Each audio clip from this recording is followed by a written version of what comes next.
Welcome to This Commerce Life. We are an unscripted podcast dedicated to small businesses and entrepreneurs in the retail and consumer packaged goods space in Canada and the United States. I am Phil Chang, co-host and co-founder. And I'm Kenny Vanucci, co-host and co-founder of This Commerce Life. Our love is the journey to retail, and our passion is sharing that with you every week. So We're on. That's it. We're not fucking around. Keep recording. Stop record. Pretty amazing tech. It's pretty cool. Pretty good. How's my hair and makeup? Is it good? It's not bad. I mean, a little I was pale. in the chair for about 3 hours today, so I'm hoping it pays dividends. You're a little chalky, but that's okay. Chalky, yeah. It's a little chalky. So how come your face looks like a crumpled up ball of tinfoil?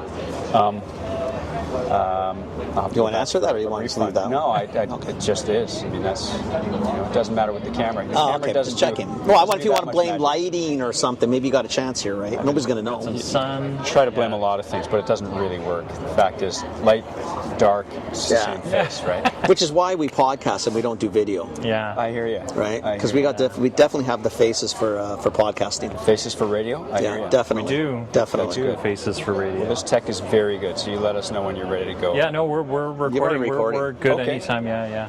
Good. Yeah. Do you want to do an intro? Well, we don't normally, but he seems to be he needs a starting gun of some kind. This one. Okay. I don't know what it is. Start the gun. Just let me know when it starts. Started. Keep telling you, it's already started. We don't.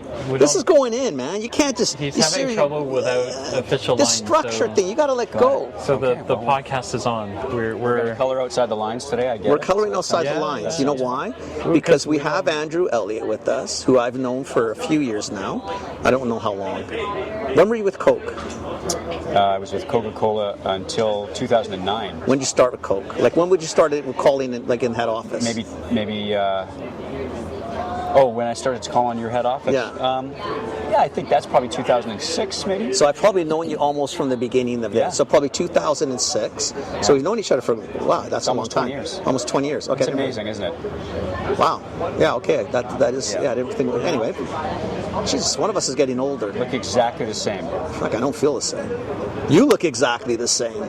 Definitively look exactly the same. Maybe even better. I sure the hell don't. But I'd known him from Coke, and then I do remember when you went to Golden Boy. It took me a minute to clue in that you actually went to Golden. I forgot about that. Yeah, and then now with Foley's, and then soon to be something else. We're just not too sure what the hell that is. Exactly. We might figure it out by the end of the podcast. Things have happened. Yeah. We may tell you what you should be doing, or maybe we'll suggest some stuff. Hard to say. Could go either way. Giving you options. I love options. Next 45 minutes, hour is yours. Yeah. Whatever you want to talk about. Whatever you don't feel like talking about, we don't talk about. Well, thank you both we for may giving push me the you, opportunity. It's really nice to be here, so I do appreciate it. JJ being in East Vancouver on a beautiful Wednesday afternoon. We're actually recording live at JJ Bean, right? So, well, we hope we are. We don't think hopefully these mics are working. So you're going to hear some ambient noise for listeners, but it's just we're in the heart of East Van. Trying some new things out. It's pretty neat. So thanks for the flexibility, because if you've got to come and do these kinds of things, and it's not my comfort zone generally, then it's nice to do it with a couple of you guys. Yeah. How many podcasts you rather, and then and to do it at a place like this. This is my first ever podcast. Cool. Awesome. Welcome. Maybe I've done one. Okay. I think I've done one. Before ours? I know, sorry. That's so sad. What can I tell you? It's great to be here, so thanks for having me. Our pleasure. And hopefully, whoever it is that listens to these finds some value in our discussion today. They always do, actually. They always do. They always do. People are always compelled. I'll tell you I'll tell you why I wanted you on. First off, you're articulate, so it's easy to talk to you. It's not complicated. It's not rocket science. It's easy. Two, I always find it fascinating, the leaving of, like Coke is huge, obviously. Golden Boy was probably huge in our area. It was a pretty big manufacturer of peanut butters and nuts and things like that. Before I took that. Well, see, I did because I guess we were already talking private label or probably with them, etc. But still a good-sized company. Like, he had a good business going. I think the daughter was running it for a while too. But they had a good thing, and then you went to Foley's, which was another decent-sized chocolatier. Yeah. So Foley's is actually an industrial manufacturer of cocoa-based coatings and inclusions. So which means what? Well, it's a great question. What does that mean? So what that means is that they end up selling chocolate to chocolatiers or industrial manufacturers, bakers, anybody who uses chocolate. So what I didn't know at the time when I took on the role at Foley's was that most of these companies that make amazing things out of chocolate don't make chocolate itself. And so they'll buy it from a number of different suppliers, and then they do amazing things with it. And so that's where we try to be a supporter. So by and large, the businesses, the majority of the business is as an ingredient. But didn't Foley's make chocolate? Didn't we buy Foley's chocolates? Didn't we? Yeah, for sure. Yep. So they do some of that. Okay, because they had a brand, right? So I thought they do make some retail products for sure. But the bulk of what I didn't realize that. I thought the bulk was the other side. Yeah. The bulk of what we do is as an ingredient supplier, and terrific capabilities in R&D, and so we've made really meaningful investments in our R&D capabilities, and we've got an amazing team that can create specific formulations for folks. Didn't know that. I mean, these are all the.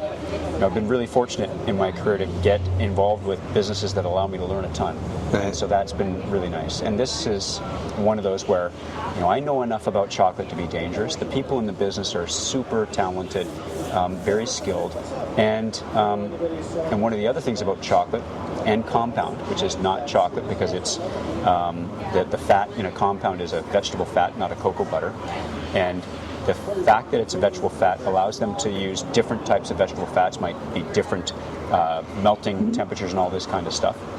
So it can really be specifically created to meet a specific customer need. And who the hell knew that? Right? So I didn't. But I should have did it. That's the sweet spot. That's what the business does so well, and the people in it are amazing. And so as you know, and the folks listening, many might know, is that so we sold that business in June of 2023 to an amazing organization called Parados, and that's a Belgian-based company that really it does business in 3 key areas: patisserie, bakery, and chocolate. And so they had a vibrant business. They still have a vibrant business in Canada and North America, but they didn't have the capability in Canada to make chocolate. So this is a terrific fit for them. So it's a good fit for them. Yeah, it's really good. Okay, well that's and they were a customer of ours for many years before the sale. And so there's a real cultural fit there as well. So it's great days for the people. That's interesting. And as we discussed, my last day with the business, so as part of the acquisition, I stayed on for a year to help with the integration. And so my last day is May 31 of 2024, which is just a couple of days. A week and a little bit away. A week and a little bit. So, Interesting. So nothing but open space. So we'll park that for a second. So go back. So you were at Coke for how long? I just want to go back in time to get it. So just so we get so people can see sort of the context. Sure. So how long with Coke? So I started at Coca-Cola as a driver. Okay. Okay, you really started I did, right at the bottom, kind of learning the ropes. Yeah, okay. Sure did. And so I was a delivery driver, very, very physical job. Well, Christ, heavy. Tough on you, for sure. So, but amazing organization, and I did that. I'm trying to remember when I started that. It probably would have been probably around 98. Okay. And then I did that for a number of years. And I say that I'm built for speed, not toughness. And actually, I'm not really built for speed either. But it sounds good. Just go with speed. Yeah. Well, nobody knows. If you had to pick one or the other, you'd say maybe he's fast. Maybe he's got that going for him. Take it. But anyways, so it was pretty clear that working that type of job for any length of time was going to be pretty tough on the body after a while. Yeah. And there were so many different avenues that you could go within Coca-Cola. So I went on to the sales side in Coca-Cola, and what a fabulous organization. First of all, people take a chance on somebody from a driver to a sales role, and then of course I got to my sales role started with just walking up and down the street and taking orders, right? And then I ended up selling to larger stores, and then I went into what they call key accounts, And that's when I got to meet you. Right. Yeah, and your team, and that relationship was spectacular. I remember I don't hear you that. Were you being facetious, or you actually meant that? He didn't deal with me. No, I absolutely meant that. He wasn't stuck with me, so he meant it. It wasn't like he got stuck with me. He got stuck with Bill and Mitch, so it wasn't as bad. Yeah, you know what? So what was it? And LD was pretty fun at that time. What's that? LD was pretty fun at that time. It was super fun, and I think what was really neat was that it's. I think as I get older in my career, you just. The biggest rewards are when you connect with an organization or people on a cultural level, and that just makes it so much fun, right? Working can be it's a drag. It can be a real drag. It can be tough, right? Yeah, and some days are not great. And so if you can work with folks that there's a cultural alignment and that the values are similar, and then it's so helpful, right? And so I'll give you an example of one of my favorite times with London Drugs. Every year they had a retreat at that time, and they took all their managers it was up to Sonora Lodge. Well, Painters first. Did you do Painters ever? I never did Painters. So you were lucky. You missed and Painters was pretty fun. But you skipped Painters. You went right to Sonora. Yeah, which is kind of like hitting the lottery. I mean, that is a lottery. It's absolutely this stunning place. It's Whistler on. I've heard. It's Whistler on an island. I don't know how do you describe it. So at it's spectacular. They used to fight over this. Oh God, everybody would fight over it. Yeah. Who gets to go? Yeah. It's spectacular. Oh my God, wonderful. So this would have been 2009. Yeah, it would have been summer 2009, just before I left Coca-Cola in summer 2009. And you'll remember that the Vancouver, the Winter Olympics were happening in February of 2010. Yep. And so we were getting all geared up for the Olympics. And I was able to arrange to have, at the time her name was Cassie Campbell, so prior captain of Team Canada. Yeah. And I brought her up. I say I brought her up. There was so many people working hard to make that happen. You sponsored her, but she was a guest of ours, and she went up and spoke very eloquently to all the management staff. And one of the managers won a chance. So they won the Olympic torch, and so they actually got a torch, and they ran in the event. And what I remember from that award was that this guy, I'm sorry, I can't remember his name, but when they read off, so it was somebody who exemplified, all of the qualities of a great human being, but certainly as an employee as well. This guy, he had volunteered coach. He would raise money for, all these different things. It was, as they were reading this off, I thought, I'm trying to remember who this was, because I think I went to that event. I went to a lot of managers' conferences. I'm sure you would have been there. But I mean, the bar was super high, and so it was really neat for me to see an organization honor somebody like that. Right. And that clearly just again reinforced that values, and so it was a lot of fun. Do you think that was Antelov from Kamloops? Do you think Johnny? Because Johnny, remember he used to do the soccer.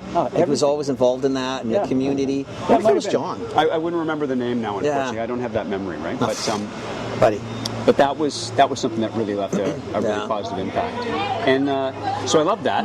And then of course in that was Coca-Cola, and then I had just turned 40, and I thought, boy, okay, so, and I loved Coca-Cola, but it was a very established business, right? So they had a pretty good business model, as we know, and so my role was somewhat predictable, right? And I just thought, gosh, if I'm going to do something and make a significant change, 40 sounds like a pretty good time to do it, and my responsibilities had changed a little bit as well, so I had a bit more time to do some of these things, and I got somebody reached out to me for this job with a private label manufacturer, and that was Golden Boy Foods. So I joined Golden Boy Foods in September of 2016, and that was very interesting. What a great introduction to 2006 or 16? 16? 2016. Yeah. And No, sorry, 2009. Because you had September 2009. You left in 16. Yeah. So was it Riaz? No. I can't remember who owned it. So it was the Virani family. And right. They had sold it to a private equity You're right. business called Tricor Pacific Capital. Yeah, and then I think Post ended up. And then again, so you talk about values, and a lot of people have a perception of private equity, and private equity is as varied as people. And so the core values, Tricor Pacific Capital is located in Vancouver. Amazing group. You don't hear that a lot. Usually private equity. Well, so private this is the capital, thing, right? you Like hear you usually get the sharks and Yeah. blood in the water and look out, right? Yeah, but this is the thing that's really interesting about it is that a lot of them do various things, and a lot of times they'll come in and purchase a business. Like businesses have lives, right? Yeah. And you see a lot of startups, and they'll get to a certain place, and maybe the management sophistication is not there, maybe the access to capital is Yep. not there, Right. and so they stall at a certain level. Some people are happy to be at that level, Yep. and they just cash the check, and they're happy Yeah, with coast maybe, and they enjoy it, and why not? for sure, and others want to maybe change and do something out. Maybe they're serial entrepreneurs, and so in this particular case, they sold the business, and Tricor bought it, and Vancouver-based, Vancouver values, amazing. So it's about people, it's about commitment to the organization, and investing in it to grow it. And they grew it to a place that was very significant, and then sold it to a company that was Post, I think, bought it, so right? Yeah. publicly traded organization, massive in the United States, obviously. And then they sold it to them for its next stage of life. Yeah. And so that's not always the private equity model. Some of them buy it and take it apart and dismantle it and sell it for parts. Yeah. And so that's not me, and unfortunately that's not the organizations that I've been with, nor are those the private equity organizations that I would. They didn't want to be with either, right? So absolutely. So yeah, So you did that one until 2016, I did. Yeah. and then what happened? So like, is it just that Foley's was the next gig, right? Yeah, Foley's was next. So what was it? Just land on your lap? Were you hunting? Would you get into the same point, sort of as the Coca-Cola thing? I've been now with Golden Boy 6.5 years. I'm kind of I'm where I'm at. It's whatever. Like, it's time to. Yeah, well, so a couple of things in Golden Boy Foods. I had access to, so I'm a pretty curious person. I think that, if you're looking for success in your career, if you can bring, so first of all, things like trust and integrity, that's the cost of entry, right? So we're assuming everybody has those things. We But if hope you can anyway. bring, hopefully some intellectual capacity. It'd be nice too. It's a bonus some work round. ethic, Yeah, right? Another bonus. The ability to work with other people, and curiosity. Yeah. You kind of got you've got all the ingredients to be successful, Yeah. I think. And if you're given opportunities to learn from being curious, so at Golden Boy Foods, there were no limitations to what I could get up to and what I could learn, even though I was in a sales role. If you wanted to know about logistics or procurement or commodity management or so forth, there was just no barriers to That's awesome. that. And so it was really extraordinary. Yeah, that's pretty cool. So that set me up to answer your question, which Yeah. is what did I do next? So by the time I left Golden Boy Foods, I managed, they had 2 business units, and the one that I managed was based out of a 200,000 square foot facility in Burnaby, and we made snack nuts and trail mixes and dried fruits and all these types of things, private label, and Whole Foods and I think you did ours. USA. What's that? I think you did some of ours. We did your whole program. Yeah. Actually, we launched your program. Yeah, at Lunch I remember. Breaks. Yeah. It was So- Shirley and I. So lots of complicated little bits and pieces, and the team that was there was able to manage those very, very well, and I got the benefit of learning so much from so many people. So when we sold the business, I stayed on again, and then we fully transitioned to Post, and I left. I continued to support them in a consulting role, which was fun, but yeah, I kind of was thinking, okay, well. After about 4 or 5 months, I thought, okay, so now what? And that's when I reached out to the private equity group that I had worked with, and they said, hey, I just got a call from somebody, and they said they were looking for somebody, and they put me on to the folks at Yellow Point Equity Partners, also based in Vancouver. And they were just about to close on this business called Foley's, and they needed somebody to manage it. And I was super fortunate that I was given the role. It was maybe three months later or so. We locked up that arrangement in August, and then I went to Scotland and I married my wife, which was super fun because they said, "Well, can you start in September?" I said, "Well, no, I can't really. No, not this time. I'm gonna get married." So I went to Scotland, got married with my beautiful wife Lorraine, and And then I got back and I went straight to work for them in October of 2016. So, Wow. yeah, it was really, you've got to be lucky sometimes and I've been very lucky. And then I've had the benefit of working with some amazing people who are gracious and open and share a ton, and so it's been really fun. And luck a lot of times is stuff you create. If you're willing to learn, if you're willing to be curious, if you work hard, luck happens. Yeah. But it doesn't happen typically if you don't do that. So you know what I mean? Like if you put yourself in the right spots and you're doing your shit and doing it well. Yeah. Sometimes I don't think it's as much luck as we all think it is. It's really, you know what, you did the right things. Right timing could sometimes play, obviously. I think that a play. I would say that. So I agree with that. It's good to be. You know, I mean, you want to have the right attitude. That's important. But sometimes you just. Sometimes there's good fortune. Yeah, involved. timing's good. It's good to. Yeah. You should be aware that sometimes things line up and provide opportunities. And so I mean, good examples of. I'll give you a couple of examples of where. Maybe really strong business leaders aren't, if they tell you that they're really smart and geniuses, you can test this theory. So COVID, okay, how many genius business leaders predicted COVID? 0, right? None. Yeah. Well, anyways, that I know of. I don't know any either. We There had are a couple of like world-renowned doctors who predicted the pandemic was coming. Gates for sure. predicted but it. nobody timing called. matters. Like, Yeah, yeah. exactly. Nobody Who the hell called, knew? Who knew March 12th we were shut down the planet? Yeah, yeah. For sure. Okay, I guess closing. It looked like a really bad flu for a little bit, right? Well, it was going to go away. Remember, 2-3 minutes it'd be gone. And so what did great leaders do, or great managers do after that? Well, they hopefully they cared about their people first. Ideally. And they might have made a lot of sacrifices to ensure that those people were that continuity was maintained in their business. Our people showed up to work every single day. How's that, eh? That's pretty cool, right? Every day. And that's not because I did something incredible. We shared as much as we could, and we kind of talked about the risks, and some of it was known and some of it was unknown, and we did all the things that you were supposed to do that everybody else was doing. But ultimately, people came to work every day. But you guys went too, right? What's that? You went to work every day Of yourself? course, Yeah, yeah. but I it's was also in lead by example. facility every You know day. what I mean? Like, we're here to do... For sure. You know, and especially at that time, we were all scared. Like, chocolate wasn't necessarily the worst thing to have in the house.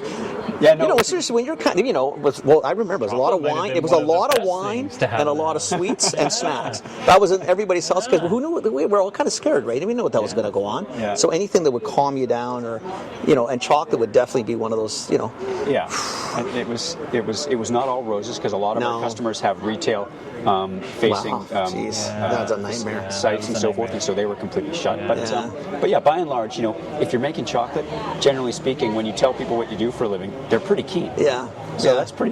Yeah, right? it's not bad, right? You know, and we all need toilet paper. Yeah. But, you know, when you talk to the guy who makes Not that toilet sexy. paper, It's not that interesting. Not that sexy. No. they're No. not super Useful, fun, but right? pretty utilitarian. Not sexy at all. Chocolate can be sexy. Important in a pandemic, 100%. right? When the 100%. last cart that rolled by you just had the last 16 rolls of toilet paper in it. But or last 16 packages in some cases, God. right? Because really. Oh my gosh. Yeah. So, anyways, I think it's pretty neat. But again, it's really, you know, it's people. Yeah. Fun with working with people, and that's been really neat for me in the last couple of weeks as well. Just continuing to connect with our folks in my last days and weeks, and they're just awesome. So That's pretty cool, though. I'm gonna miss them, obviously. Yeah, transitions are always tough, but you never know where you end up. You never know where other people end up. Yeah.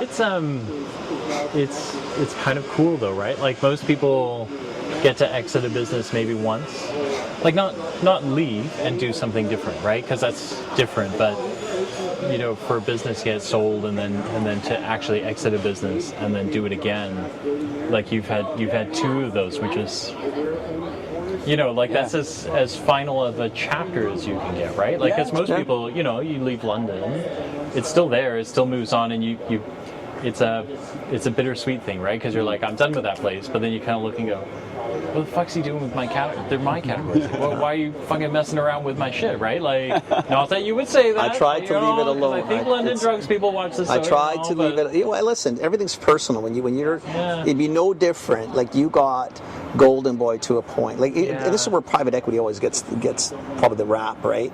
You go in, you bust your nut for 6.5, 7 years at Foley's. You get to a size. You're doing things that you feel are right. Teams running, people are happy, etc. And then you get someone in Kaiser buys it and basically starts tearing it apart or changing things maybe quicker than sometimes necessary.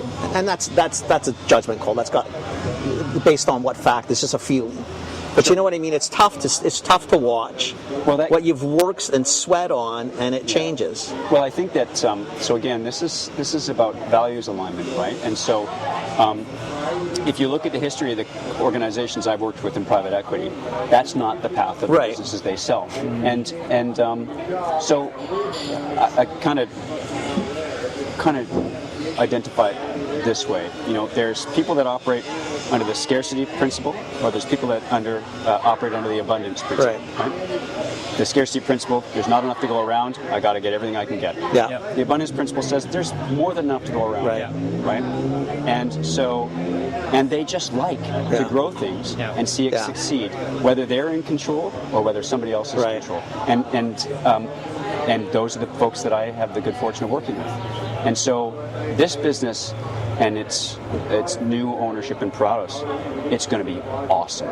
That's good. It's going to be absolutely incredible. They're an organization, so they bring a lot of sophistication to the organization that we don't have. Right. So they're much larger. They do business in over 100 countries. Okay, They've so got they're operations big. in around 80. Yeah. And so things like environmental and social governance and things like that really got they've got a much more sophisticated way further down the path. And so that's why I say with the life cycle, you know, you want to do as a business operator, you want to do all these things, but you can't do everything at once. No. And so those kinds of resources provided to the business from a buyer like that and a new owner group, it's awesome. Well, it can be a total game changer for the company, right? Because to your point and sometimes all of it is just general SOPs but on a scale that's well beyond and honestly, for the most part, most of us max out in a business, because what's a $400 million business look like? I don't know.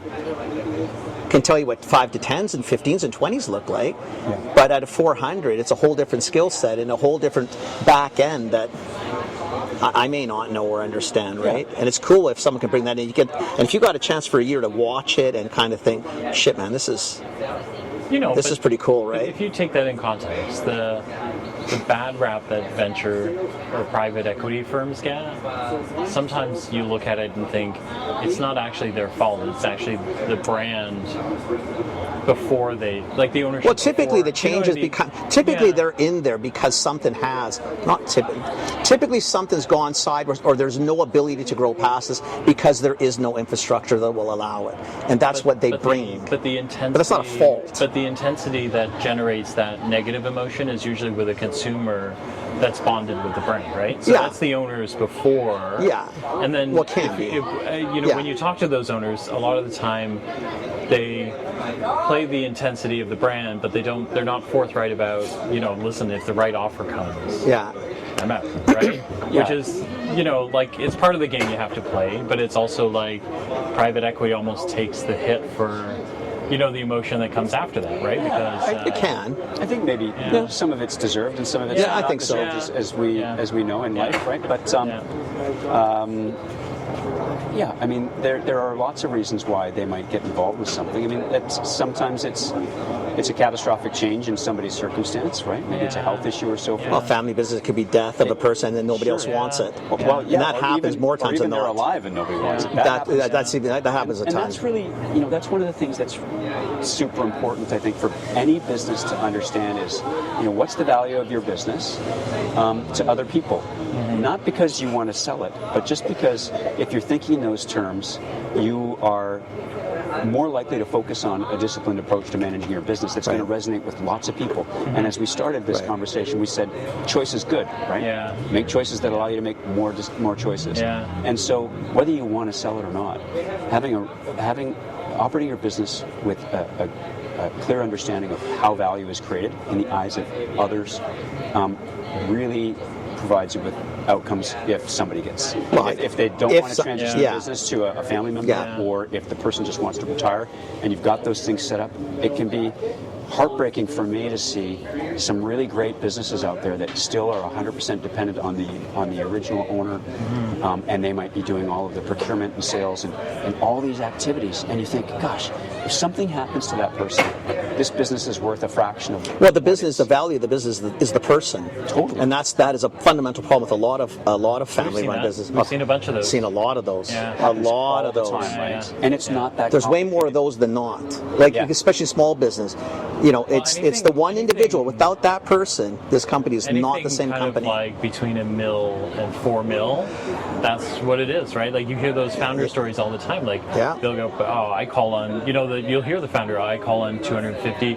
Karen Donjua from Bloom, right? She has a crazy number. She was like 1,200 stores before she hired a salesperson, right? So you go, oh my God, like heaven forbid something happened to her during that process. Bloom wouldn't be where it is. Like, Bloom wouldn't be there. Wouldn't be there. Yeah. And it's not a failure, by the way. I'm not suggesting no. It's a vulnerability. It's just something that people are working their butts off, right, to be successful. It's hard. And it's extraordinarily hard. So if you can carve out it, my argument would be it's critically important that at some point in your process you're carving out enough time to think about so the what ifs, and it can be really motivating. It doesn't it's at the face of it can sound like creating a will, which is critically important too, by the way, but zero fun. Yeah, no fun at all. Whereas in considering these aspects of business continuity, it can be actually really energizing, because it actually can simplify the metrics and the kinds of things you should be focusing on in a world where you've got to be juggling kind of a million things at once. And so that's one of the things. I was at a talk fairly recently, and the presenter said, there was a lunch, and it was Bill Gates, and it was Mark Wahlberg. Zuckerberg. Mark Zuckerberg. Thank you. It's okay, I knew you were talking Maybe Mark about. Wahlberg says the same. Maybe he was there too, I don't know. Who knows? And maybe he wrote it. Warren Buffett was there. Yeah, maybe he wrote it. It was his script. But they said, what's the most important thing for success? And they said focus. Yeah. Right? And that's something that I have to think about every single day, because it's so easy to be diverted from the really important things to do the kind of important things. Every single day till May 31st. Yeah. And after that, I'm going to be diverted by absolutely everything. Not likely. No, not likely. Okay, today I'm going to bike 162.6 kilometers to this location. Bullshit, you're not winging it all over the place. So that's built into character too, though. There's nothing wrong with that. But to your point, it is hard. Like in small companies, or not as a rule, but pretty much a rule. Like in privately held companies, smaller companies, and I'd even go past for it. They can get to $50-60 million. A lot of those companies are literally that person, and it is very difficult for them to let go. But I mean, it's not you letting go. You're doing. I think you just build. You should be building better. That's what the goal should be. It's not about hanging on and not doing something. It's about saying, you know what, I don't have the capability to do this. Why? I've never done it. I'm waiting to start. Let me get somebody or find some help to get to this next. You might be able to do it. It's also like mindset, right? Because you need like 1 to 3 million, 1 to 5, 1 to 10. Yeah. There's a different mindset. Oh, it really is like, look, it doesn't matter what it takes. I got to grind my way through, and and you're going to do everything because nobody else can, and you're the only one. You get to 10-ish, right? Now you've got a team of, say, 5 to 10 people, right, helping you run the business. You can more or less do everything and use them like extensions of your own arms, right? It's possible to do. It's not a great management style. You see lots of companies that turn over lots of people because that happens. Yeah. You get to, like, 15 to 20 million, that's not possible anymore. You need people who free think. You need people that you you can trust, people that Wow. you know. And at that point, you may, or as a leader, you may or may not be ready to make that switch. I think. Yeah, You know, like yeah, I possible. think it depends. I mean, my experience would be that it depends. I wouldn't. There's not a revenue number that where there's a okay, now we're at this place, and I think we'd probably be surprised by the amount of businesses that are significantly larger than Yes. 15 million. Yeah, okay. And you go, wow, Yeah, look at the okay. concentration.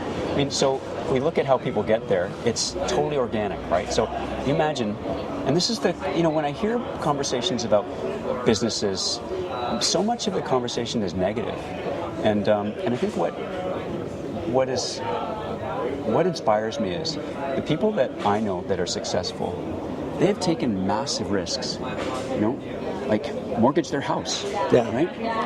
They're not rich people, and if they're successful, it's because they have coupled an appetite for risk that many of us don't have with a work ethic and so forth. That's really That many of us don't have. and it's a big deal. Absolutely, it's a huge deal. And so I think that I don't know that there's a number. Yeah. So first of all, my hat's off to those people, Yeah. and I mean I've taken some meaningful risks as well, and I think that's kind of what you have to do, whether or not it's your career choices or whatnot. I can tell you, my colleagues at Coca-Cola, when I told them I was leaving, said, "Golden Boy, who? What?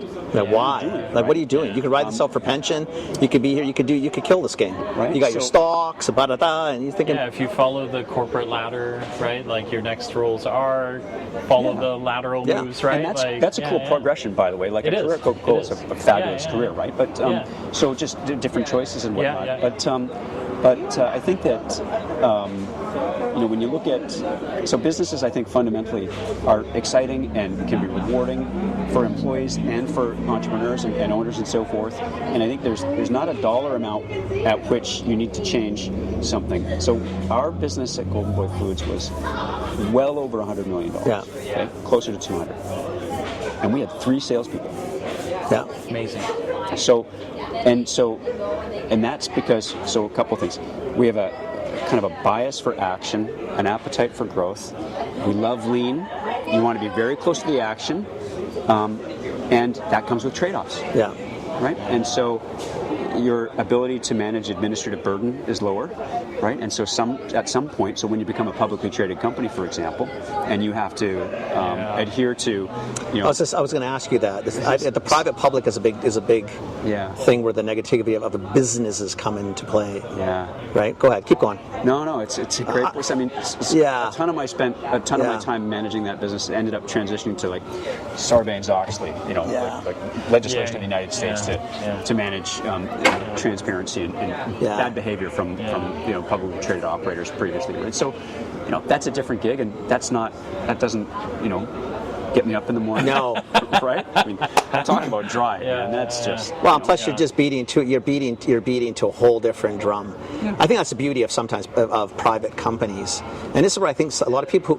I think a lot of negativity or negative connotation of business comes from people who aren't in business, and they don't really understand. And what they watch is they watch these multinationals typically, or very large public companies, and how you gain profitability. Well, I'll just chop 10,000, right? That's.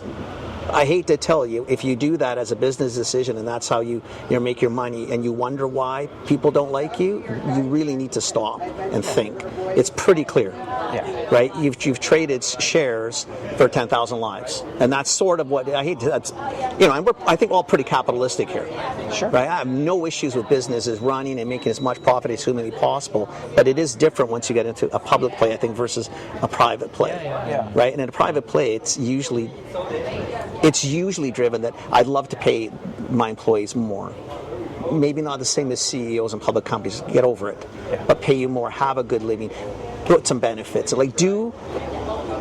It's family different. It's different. I don't know how to explain it. It's just different. Well, I think that, the business owners I know, they're good human beings. Well, most of the ones I know, same. If the answer was yes, it'd be an easy life. Right? Yeah. If you could say, well, Bob needs more money, or and the answer was always yes, this would be an easy life. Well, But it just doesn't work like that. Well, anybody can do it, and that's not how it works. Yeah, precisely. So the business owners I know, they're great human beings, and they're doing do the best they can, and they're very fair.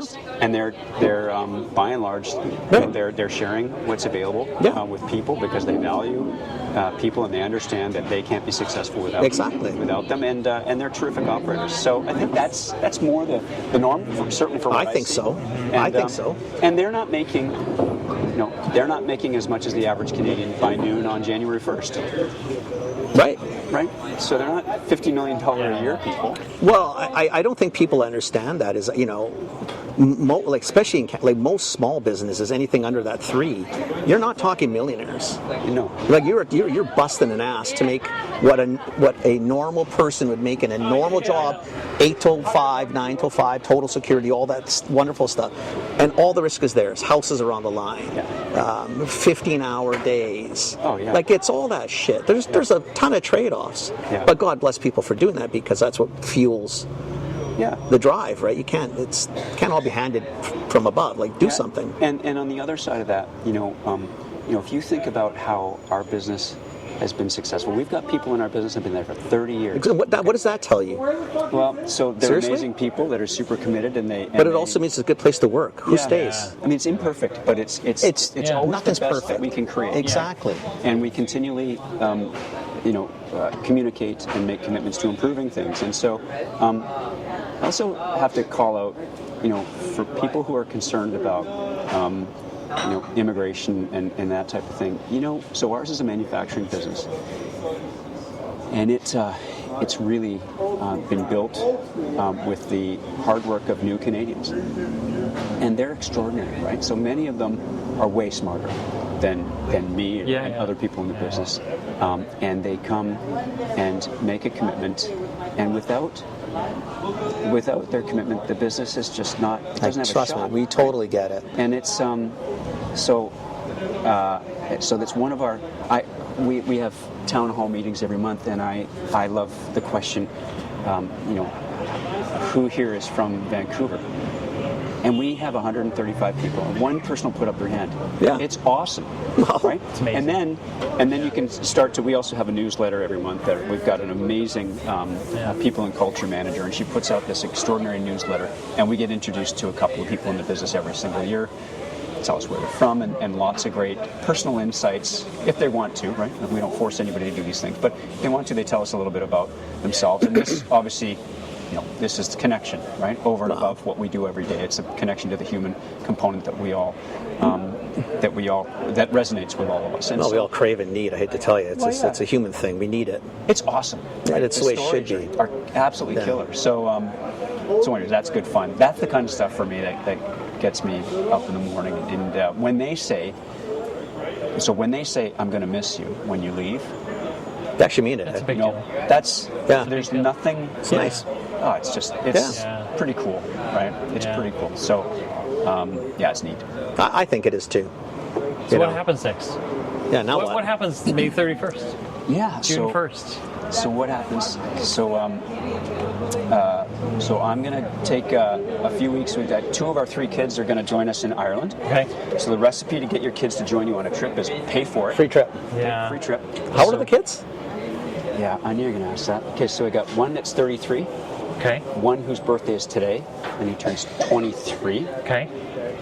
And one who's got a birthday in July, and she's going to be 25. Yeah. So I think what people need to understand is when you have kids that are 6 to 8, 12, 13, you take them on the trip because you can, because you're a parent. And they piss and moan and regret every minute of it. And then when they turn 21, 22, 23, 24, 25, and they start looking, so what did that airline ticket cost? And that hotel we're staying at, all of a sudden, everybody wants to travel. Oh, it's super fun. And all of them travel with you.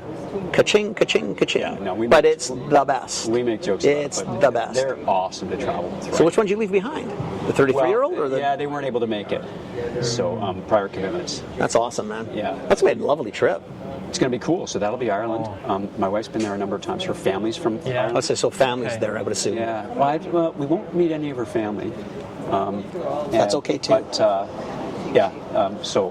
but we'll have a nice time in Ireland. And then when are you going? At the end of May? Middle of June. Okay. Nice. Maybe I should hold this podcast in case any of the relatives watch it.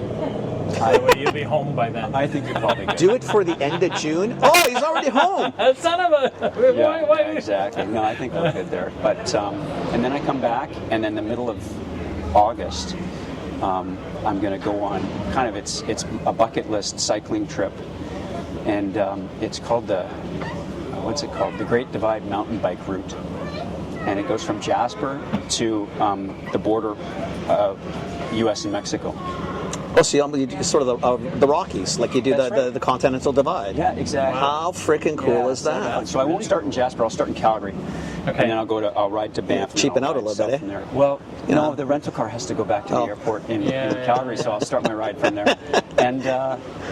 And thinking, seriously? Is it the hard part of the ride? Is that why we were dissing the back part there? I don't know. Well, just checking. I've got a month, so I'm not sure I can make it in a month, but I'll make it as far as I can. So just do the best you can. How long is that ride? I think it's about 4,400 kilometers. But how, we were bullshitting at the beginning, so you're really talking like 150, 160k a day. Yeah, if I can do 150k a day, I'll finish. Jesus Christ, that's a lot. Yeah, no pressure. Do the best you can. What's the difference? Exactly. It's not like you got to punch a clock. So here's the fun thing, right? At this age, you've got what's called the credit card contingency. Yeah. Which is if everything goes sideways, you hail a cab or whatever, and you just make it to some place that they fly planes in and out of, and or just make the place without a plane and just sit in a hotel for a week and just read. Shoot, and you whatever. head home. So we'll see what happens. But I think you're gonna have a good run. It'll be a lot of fun. Yeah, that'll be a lot of fun. So, have we gone past that, or is that as far as we've gotten? Like the trip and a bike ride, and we have any feelers out there, anything that might sound interesting. You don't have to tell us, it's whatever you want to say, but the other thing that's really neat about my affiliations with private equity is it's a terrific network. It's amazing, right? So you figure, so the baseline of what you're looking for is good human beings. Okay, so now if you assume that that's kind of ingredient one, now you look at so what does this mean? These groups buy companies all the time, and if they're and then they support management teams to be excellent. That's not that bad a gig, right? Right. So if you can be part of that network, that's okay. It's extraordinary. So I was at a couple of weeks ago. I was at Tricor Pacific and Founders Group of companies, both based in Vancouver, and they're affiliated. And they had a summit where they brought all their management teams into Vancouver for 3 days, and these incredible workshops and guest speakers and so forth, and having all these individual management teams from all these businesses. There was probably 10 different businesses, all in the same room. Wow, I mean, that's pretty cool. The challenges they've been through, the wins they've accrued, all of this shared knowledge, unbelievable. So that's my network now. I have the good fortune of being invited to an event like that. So do we get to be part of that network? Or so when you land something really cool, are you calling us? Absolutely. You guys are my number one speed dog. I'm not feeling that was a bit of a line. I don't know what you got out of that. I think sounded like bullshit to me. We've just got to publish this, and then it'll be real. Sincere. I think we need to publish it too. Just so we can go back and say, well, fuck, that was a lie. People this, people that. Yeah, sure, whatever, Andrew. That was a bunch of horseshit. Next time I see you guys, I'm like, oh, God, those guys. I got your number. Hanging on to it. Yeah, good to see you. Yeah, I'll call you. Andrew. Anyways, conversations. Always hoping. I hope you're not going to stop. But my point is, we're going to do we're going to do 6 months of this whatever you want to do, and then we're going back. Yeah, I think so. That's good. I mean, who can retire in Vancouver anyways? Right? Who do I do? Why do you want to retire anyway? What are you going to do? It's nice working. It sounds kind of boring, right? I think it is. So I've got a lot of friends. I'm a lot closer to 60 than the two of you, right? Are you? How old are you? 58. Okay, I'll be 55 in June. Right. So, but it seems all of a sudden most of our friends are talking retirement, and they're all looking at me and thinking, when? I don't know, the day I die. Yeah. Why am I going to When am I going to retire? And I've got hobbies. I can do stuff. I like going into the office periodically. Well, you don't go to the office, really, do you? I mean, if we're being honest, I do 3 days a week. So when we walked into JJ Bean, everybody knew him. Oh, wow, what are you talking about? And then there was what I just said. Three people got up from their seats because that's where he usually sits, right? So sorry, Mr. This is the bullshit. This is Benucci's here. Yeah, this is the bullshit part of things. First off, nobody would call me Mr. Benucci. So definitively, right away, you two are full of shit. We already know that. But why the hell? I don't want to retire for. I like working. I like being with people. I like I like the challenges that businesses give. I like all that fun if you stuff. get past the retirement part, is like one, it's not feasible. Stuff in or Vancouver, Toronto. yeah, well, Vancouver not or easy Toronto, cities. You can. And then second is, everybody's living into their hundreds. Like, you retired at 65 because you were going to die at 75 or 80. Maybe. You retired at 65 because you were dead at 65. I know. Or dead at But you know what I 55. mean? Like, you don't so it didn't have, matter. You never got 65 anyway. You can't. No. Who saves enough money to live till you're 100 unless all you're going to do is stay in your room, right? Yeah. Like, Well, I'm with you, right? Like, I kind of I don't know. I like working. Beyond those, and then it's just not that interesting. Well, I love what you guys have created. It's I love that it's super creative. It kind of defies the regular boundaries, and that's the one thing about my break. I want to have enough time to think about things, and maybe think of things outside of maybe break what some I've things. the structure of what I've been familiar with, and who knows what comes of it, right? But you guys are, I mean, it's pretty inspiring. I'm surprised. Thanks. Yeah, it's been Kenny's fun. got a job, right? Yeah. Well, you're surprised. I'm surprised too. No, I'm got a kidding. few of them. I wasn't. I'm kidding. It's really neat to see what you've created, and it's a you're game. having a fun time, right? We're very fortunate. We have huge networks, quite frankly. I mean, yes, we work our networks, and I think if you've been fair. But the thing is, I think it's like, I don't think, like, his personality, there's not a working hard per se. No. If you try to be fair with people, and as long as you sort of be as honest as you can, or whatever that means, or whatever like, just try to be you. If you're be you, for the most part, most people will accept you. They might not like everything you have to say, and there's going to be quirks, but for the most part, I think people just want to deal with honest people, or someone they can trust. Yeah, I think, so that's been another key learning is if you do have the ability to make choices, work with people you like. 100%. I mean, it's funny, definitely right? not worth it. You remember, like, years ago when you worked with folks, some of the people that you dealt with on a pretty regular basis were horrible to deal with. They were mean and nasty and didn't value relationships, and I don't see that so much now. There's some bad actors, but it's I think what it is too is because, well, like, your kids, my kids, and his kids. My kids are more your kids' age. His kids are a little younger. But this generation tolerates a lot less shit than our generation did. Yeah. Like, we tolerated stuff that we should never have tolerated. Like, in hindsight, when you're looking at it, I kind of admire the younger ones because they don't take a lot of shit. But that's like we were also told. We were programmed differently. Yeah, we were and that's told fine. that, that's acceptable. Too, exactly, right? and I think it's good that they speak and they have ideas and they push things, right? Because it's well, they got this amazing access to really unfiltered knowledge, right? It's absolutely, it's pretty awesome. Amazing, right? Yeah. And knowledge has always been, obviously knowledge is key, right? We all know that. But holy cow, the access to it's how you use it, though, right? It's how you use it.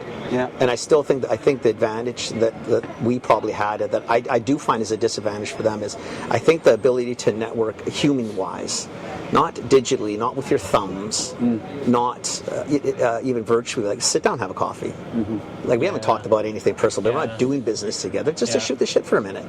Like, talk about some different things. Like, I learn to go back to just a discourse. Like, just, hey, how are you? What's going on? What are you doing? I think it's what we love about the podcast. Yeah. Right? And that's the businesses we sort of picked to choose to deal with. Most of the businesses I work with are very much like, they're friends. Yeah. Like, they really are. They're just good people. And go back what you said in the old days, like, there was those times, I'm sure you saw it too, like, when one of the first things I was told even as a buyer is, listen, the day you leave that desk or those portfolios, come back and tell me what you saw after. And a lot of people you'd have people that would come to you every single day, hi, how are you, knock on the door, and the day the categories dropped, no, you're nobody. It was like you were dead. Yeah. Which was really weird. Yeah. Right? And I never held it against people. I know the people who did it, but I still was always very, I don't really care. Right? Because I've always thought that was short-sighted on their side, because you never know when you get the desk back, or shit happens in this world. Like, be careful. Like, it's what you said, like, be sincere. Like, the fakeness doesn't last. So if you really don't like the person, you don't have to be best friends. Be respectful and do your thing, because you just don't know when it's going to come back. Yeah, for sure. I mean, I'm not conflating, pretending that you're friendly with somebody with professionalism, right? And professionalism, I think, is it's It doesn't mean bad behavior. It No. certainly doesn't mean agreement, right? It doesn't have to. It doesn't mean no conflict. No.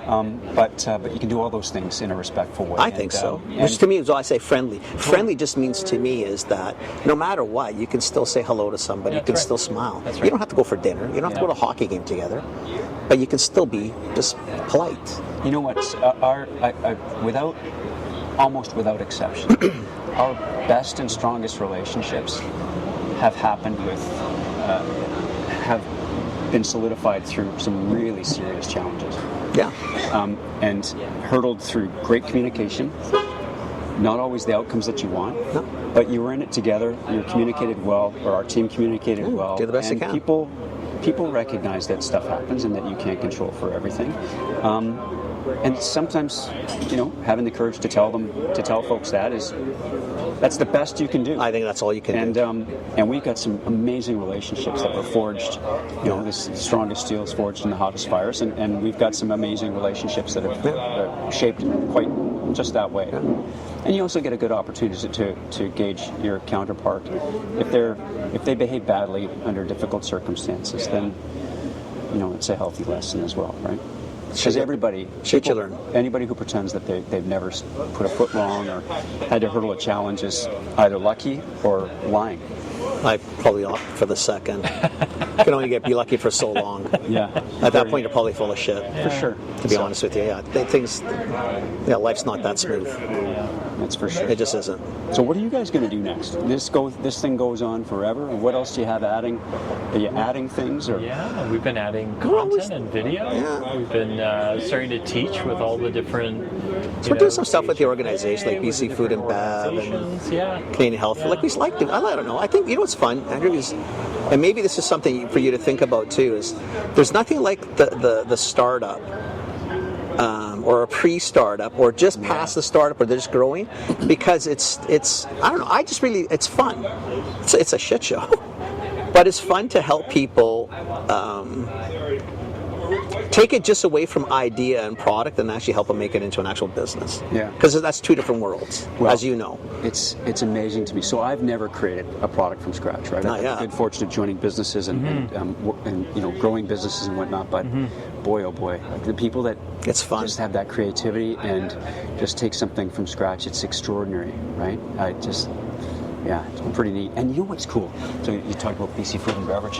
Like, what a vibrant business community in the Lower they're Mainland. If you amazing. consider, It's you look at the awesome. map and you look at all these amazing companies based in Yeah. British Columbia. Yeah. And I mean, let's face it, if you were going to build a food and beverage company gotta because be you here. wanted to create gotta go to that wealth side. and Yeah. success, you wouldn't do it here. Well, no, you would start it here, and then you would go to Ontario. You do the GTA where he's from. Like you don't do. It's just not. You just don't do it here. Yeah. And but it's But you can. over and over. 100%. And there are incredible companies 100%. started from scratch. Yeah. That have made and do make incredible products. Yeah. And it's Yeah. super inspiring, right? I love it. So what a network. I don't know what it is about this area. And again, they do it in a way, so many of them do it in a way that is really kind of values centered. Yeah. Right?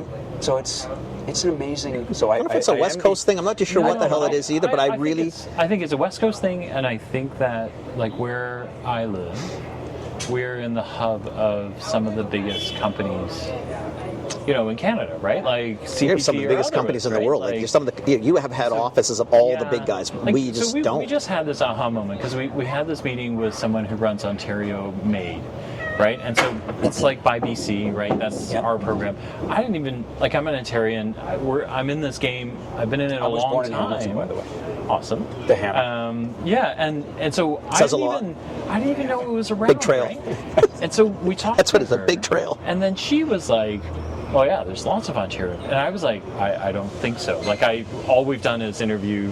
It's all like, BC or West Coast. Mostly West Coast, mostly Vancouver. There's a handful in the Maritimes or whatever. And I always thought like Ontario's just full of big guys, right? Like there's a handful of these little guys that we've been able to find.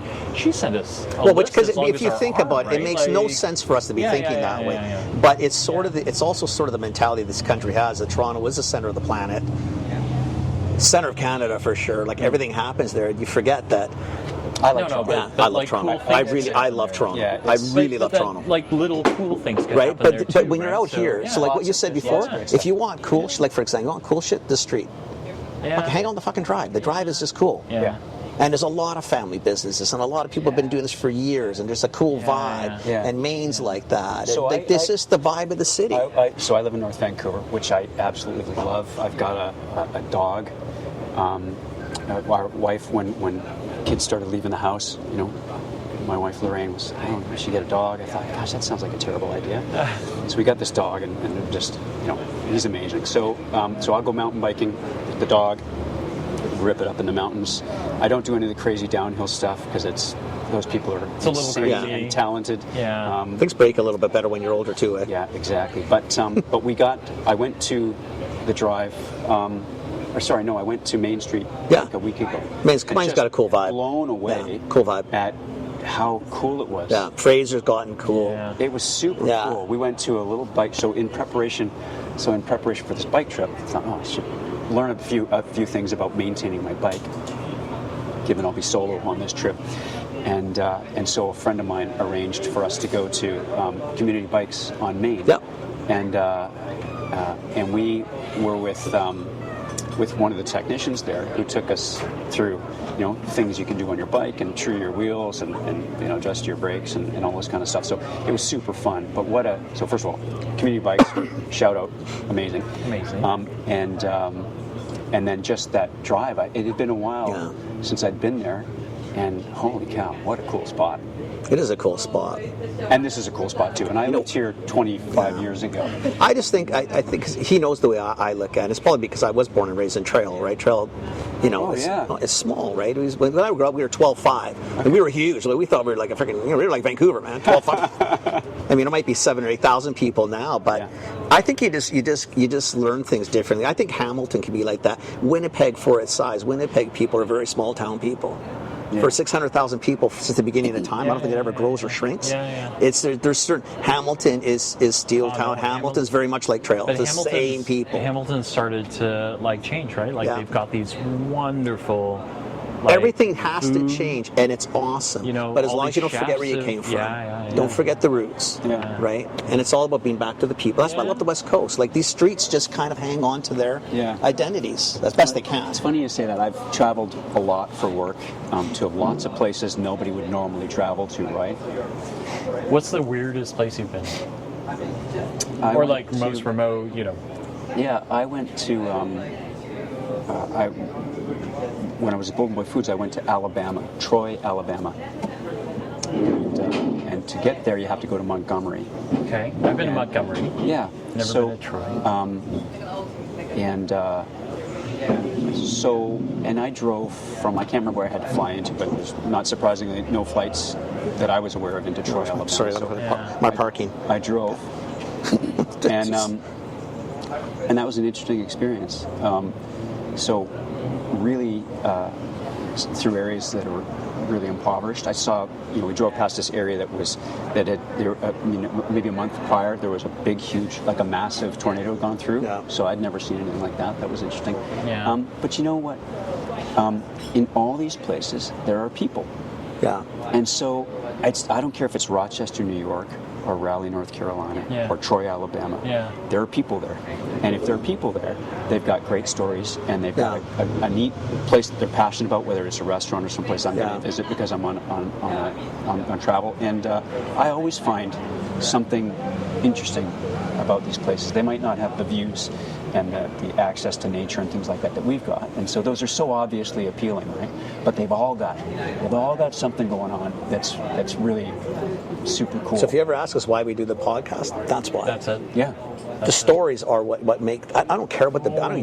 The stories. You can do widgets. I can give and to your point, Troy, Alabama. I have no idea where Troy, Alabama is. And quite frankly, I don't really care. It's in Alabama. Right. I got that part figured out. Southern states figured it out. But it's the people there, because it's like everywhere. Like, people will have, I've got a preconceived idea of what it would be like in Alabama. Yeah. In the South, right? And you can see the divisions between black and white, and you could see you see all of it before you get there. But when you talk to people are people. Totally. And for the most part, just so we're all very clear, for the most part, most people are actually good people. Absolutely. They really are. And you know what? People like to be heard, and people love sharing their stories. People like telling you little tidbits. I know you didn't want to come on the podcast because it's not sometimes the most comfortable thing, but telling your story is actually kind of cool, and it's kind of relieving. And I think people love to connect and think, shit, I never thought of that. That's actually really neat. That was something I wish I could do. Yeah, well, hopefully people find it was worth the listen, but I think it will. They will. It's been a lot of fun. And your parking's up, right? Almost. It's not done. I get the, what do you call it? An alarm. The little warning. Yeah, the thing that comes up. It's an alarm. The notification, I think is what they actually call it for you techie people. A notification? I think it's called a notification. Okay. And you have to set it to notify you. Thanks for doing this. Thanks for the invitation. I'm glad you did it. It's cool. Yeah, it's been really fun, and like I say, I'm inspired by what you guys are up to, and it's super creative, and you've created this space, which is super neat. And it's been fun to be. It's kind of cool. It's fun to be part of, to be honest with you. It's fun having you around it with it too. So you're part of it now. Yeah. Whether you like it or not, you're nice. part of this mess. Good. Okay. Well, I appreciate it. Maybe I'll come back another time. I was going to say, you know what? If you do end up with a cool update, or you end up somewhere really cool, or Maybe if you should don't, just call us after your 4,400 call us after the bike. ride, so we know you got home okay. Yeah, for sure. That would be. But keep us posted. Well, I like sitting on a patio in the sunshine. So if we get a chance to do that again. This is the first time we've recorded live, eh? We've never done this. This is the first live really? podcast. We've never done this. Yeah. You're the first. We've never done this. Well, so now I'm super nervous it's going to look shitty, but hopefully. No, No. It's going to be fantastic. It was very painless. So thanks for that. Try to be. try. I mean, try not to make it. Yeah, you guys are awesome.